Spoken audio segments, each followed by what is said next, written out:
Bismillahirrahmanirrahim. Assalamualaikum warahmatullahi wabarakatuh. Alhamdulillah Rabbil alamin. Nahmaduhu wa nasta'inuhu wa nastaghfir wa na'udzu billahi min sururi anfusina wa min sayyiati a'malina. May yahdihillahu fala mudilla lahu wa may yudlilhu fala hadiyalah. Asyhadu an la ilaha illallah wahdahu la syarika lah wa asyhadu anna Muhammadan abduhu wa rasuluhu la nabiyya ba'dah. Hadirin kaum muslimin wa jumratul mukminin jamaah TV dakwah Al-Surwi, ayah bunda tuan puan abang kakak yang baik hati, orang dermawan dimanapun anda berada. Hari ini kita bertemu sekali lagi tentu dengan izin Allah Subhanahu wa Ta'ala, dan pokok pembahasan kita dalam berfastabiqul khairat di kesempatan ini adalah sedekat apa kita dengan Allah Subhanahu wa Ta'ala dalam kondisi kita melaksanakan ibadah kepada Allah dengan sujud kita kepada Allah Subhanahu wa Ta'ala. Hadirin kaum muslimin, ayah, bunda, tuan puan, abang kakak, jamaah TV dakwah Al-Surwi yang insya Allah sama dirahmati dan dimuliakan Allah Subhanahu wa Ta'ala. Pahamkan diri kita dan beri pengetahuan kepada diri kita, sesungguhnya di antara banyak momen yang indah dalam pelaksanaan ibadah kita kepada Allah, maka ada satu posisi yang membuat seorang hamba itu benar-benar dekat dengan Allah Subhanahu wa Ta'ala. Bukan saat ia berdiri tegap, bukan pula saat ia rukuh, bukan ketika ia mengangkat tangan lantas berdoa kepada Allah, namun ketika wajahnya merendah dan kemudian menempel pada tanah. Di saat itulah jamaah yang sama dirahmati dan dimuliakan Allah, keangkuhan manusia saat itu juga runtuh. Kemuliaan seorang hamba justru ditinggikan oleh Allah Subhanahu wa Ta'ala ketika ia sujud kepada Allah Subhanahu wa Ta'ala. Maka hadirin kaum muslimin, ayah bunda, tuan puan, abang kakak yang sama dirahmati dan dimuliakan oleh Allah Subhanahu wa Ta'ala. Sehingga mari kita bersama-sama mengkaji hari ini dengan sebuah hadis yang agung dari salah satu hadis baginda Rasul SAW yang mampu menghidupkan hati kita dan kemudian menggugah jiwa kita. Nabi Shallallahu Alaihi Wasallam bersabda, "Aqrabu ma yakunul abdu min rabbih wa huwa sajidun, fa'aksiru du'a." Saat paling dekat, kata Rasulullah SAW, seseorang itu dengan Rabbnya adalah ketika ia sedang melakukan proses sujud. Maka Nabi sampaikan, fa'aksiru du'a, hendaknya kita memperbanyak doa pada saat kita sujud. Hadis ini, ayah bunda, tuan puan, abang kakak, jamaah TV dakwah Al-Surwi yang berbahagia, bukan hanya berbicara tentang posisi tubuh dari seorang hamba ketika ia melaksanakan ibadah sholat, akan tetapi kedudukan hati di hadapan Allah Subhanahu wa Ta'ala. Maka secara global, hadis ini mengandung 3 pelajaran utama. Yang pertama, sujud adalah merupakan momen paling dekat antara hamba dengan Allah. Kedekatan ini dia bersifat spiritual, bukan fisik. Itu harus kita pahami dengan baik. Yang kedua, sujud adalah waktu terbaik untuk kita bermunajat kepada Allah, berdoa kepada Allah Subhanahu wa Ta'ala. Karena doa di saat kita sujud itu lebih mudah dikabulkan oleh Allah Subhanahu wa Ta'ala. Yang ketiga, jamaah yang sama dirahmati dan dimuliakan Allah, sujud itu menggambarkan puncak ketundukan seorang hamba kepada penciptanya. Semakin rendah kita di dunia ini, semakin tinggi derajat kita di sisi Allah Subhanahu wa Ta'ala. Kedekatan spiritual dalam sujud menggambarkan kepada diri kita bahwa Allah mencintai hambanya yang merendahkan dirinya di hadapan Allah. Maka sujud itu tentu akan membuat hati seorang hamba itu tunduk. Egonya akan hancur dan jiwanya akan kembali fitrah. Dalam Quran surat Al-Alaq ayat ke-19 Allah tegaskan wasjud waqtarib. Bersujudlah dan dekatlah diri kepada Allah Subhanahu wa taala. Maka ayat ini jamaah yang sama dirahmati dan dimuliakan Allah menjadi dalil bahwa sujud adalah jalan menuju kedekatan kita dengan Allah Subhanahu wa taala.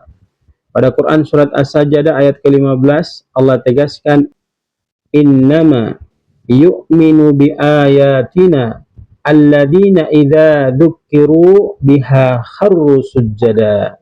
Sesungguhnya orang-orang beriman itu kata Allah Subhanahu wa taala apabila diingatkan mereka dengan ayat-ayat kami mereka segera tersungkur bersujud kepada Allah Subhanahu wa taala. Sujud adalah merupakan waktu istimewa untuk seorang hamba itu berdoa kepada Allah. Maka Nabi Shallallahu Alaihi Wasallam menyebutkan bahwa sujud adalah tempat terbaik bagi seorang hamba untuk memohon. Karena saat itu hati paling tenang.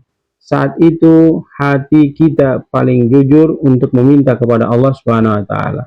Rasul sallallahu alaihi wasallam bersabda, "Wa ammas sujuda fajtahidu fid du'a'i faqaminun ayyustajaba lakum." Ditegaskan Nabi sallallahu alaihi wasallam, adapun dalam sujud bersungguh-sungguhlah kalian berdoa karena sangat pantas doa itu dikabulkan oleh Allah Subhanahu wa taala. Hadis riwayat Muslim. Lalu kemudian Rasul sallallahu alaihi wasallam bersabda, "Fi jawfil lailil akhir aqrabu ma yakunul 'abdu minallah." Nabi tegaskan saat paling dekat seorang hamba dengan Allah Subhanahu wa taala adalah sepertiga malam terakhir. Hadis riwayat Tirmizi. Maka dua momen terdekat dengan Allah Subhanahu wa taala, yakni sujud dan tahajud, menjadi sebuah momen penting yang tidak boleh kita lewatkan. Sujud sesungguhnya menghapus kesombongan kita. Tubuh yang menunduk menunjukkan hati yang tunduk. Sujud itu adalah simbol bahwa diri ini milik Allah semata. Hadirin kaum muslimin, ayah bunda tuan puan abang kakak jamaah TV dakwah seluruh yang berbahagia, Imam An-Nawawi dalam syarah Sahih Muslim menyampaikan pembelajaran penting kepada diri kita. Kata beliau, sujud adalah merupakan posisi paling mulia dalam pelaksanaan salat kita karena berisi ketundukan paling sempurna kepada Rabb-Nya.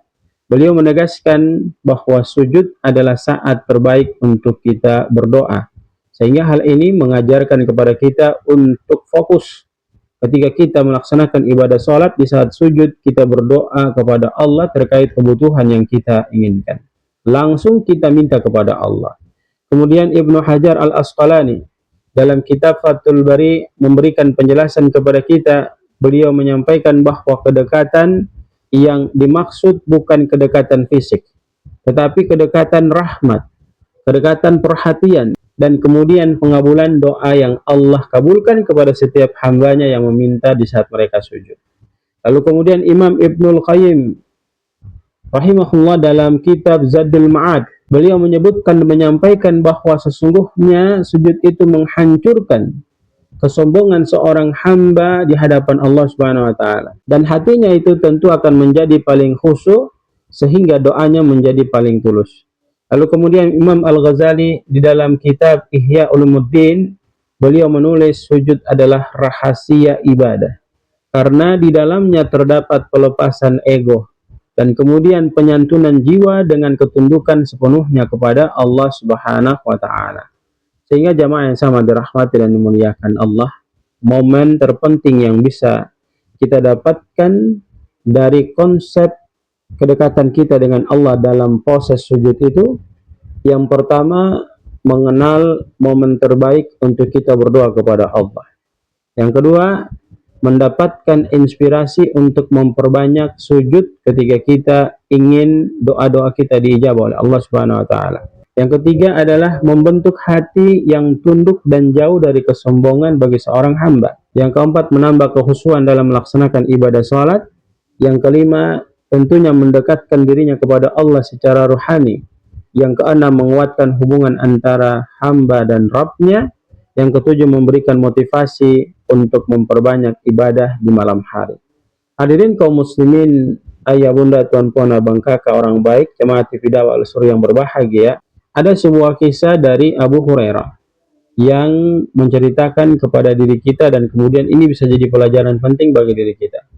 Abu Hurairah itu terkenal dengan ibadah malamnya di masa Nabi SAW dan pada para sahabat. Abu Hurairah radhiyallahu anhu itu terkenal salah satu sahabat Nabi SAW dengan ibadah malamnya. Suatu malam ia ditanya, apa yang membuatmu kuat untuk beribadah di malam hari? Beliau mengatakan, aku ingin sujud kepada Allah. Karena ketika aku sujud, aku merasakan Allah paling dekat denganku. Maka aku panjangkan sujudku untuk berdoa kepadanya. Diriwayatkan pula bahwa beliau pernah sujud lama hingga orang menyangka beliau pingsan. Padahal beliau sedang bermunajat dengan penuh harapan kepada Allah Subhanahu wa taala. Maka jamaah yang sama berbahagia, kesimpulan sederhana yang bisa kita ambil dari pembahasan di atas berkaitan kedekatan seorang hamba kepada Allah di saat dia sujud itu, memberikan penjelasan kepada kita berkaitan dengan hadis tersebut. Maka hadis itu mengajarkan kepada kita bahwa kemuliaan seorang hamba itu justru terletak pada kerendahannya di hadapan Allah Subhanahu wa taala. Ketika dahinya menempel pada bumi, Allah meninggikan derajat kita setinggi-tingginya. Dalam sujud, hati kita akan menjadi jujur, doa kita akan menjadi tulus, dan kemudian rahmat Allah turun begitu dekat kepada diri kita. Maka hadirin yang sama dirahmati dan dimuliakan Allah Subhanahu wa taala, jika kita ingin dekat dengan Allah, perbanyaklah kita melakukan sujud. Jika kita ingin doa cepat dikabulkan, maka panjangkanlah sujud kita. Jika kita ingin hati tenang, hidupkanlah malam dengan sujud kita. Dan kita harus perlu ketahui sesungguhnya sujud adalah merupakan pintu cinta, pintu kedekatan, dan pintu terkabulnya doa kita oleh Allah Subhanahu wa taala. Semoga Allah menjadikan kita hamba-hamba Allah yang hatinya hidup dalam melaksanakan ibadah kepada Allah, terutama pada saat kita sujud, untuk selalu senantiasa berdoa kepada Allah dengan doa-doa terbaik kita. Dan ruh kita insya Allah akan menjadi kuat dengan doa-doa di keheningan malam ketika kita melakukannya dengan ikhlas, mengharap ridho dan rahmat Allah Subhanahu wa taala.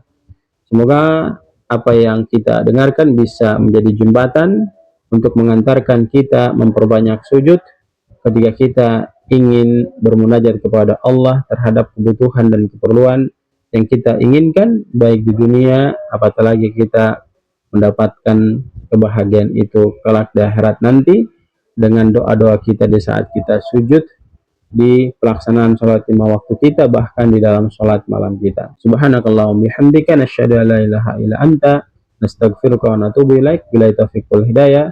Assalamualaikum warahmatullahi wabarakatuh.